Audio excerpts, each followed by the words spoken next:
jei reiktų kokteilį pasirinkti pusryčiam, tai pasirinkčiau būtent šį kokteilį. The Breakfast Martini.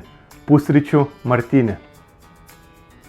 Tai The Breakfast Martini kokteilis, jisai buvo išrastas 1996 metais ir jį sukūrė toks italų barmenas vardu Salvatore Calabrese bare Library Bar, kuris buvo Lanesborough viešbuty Londone, kuriame būtent šis barmenas ir dirbo.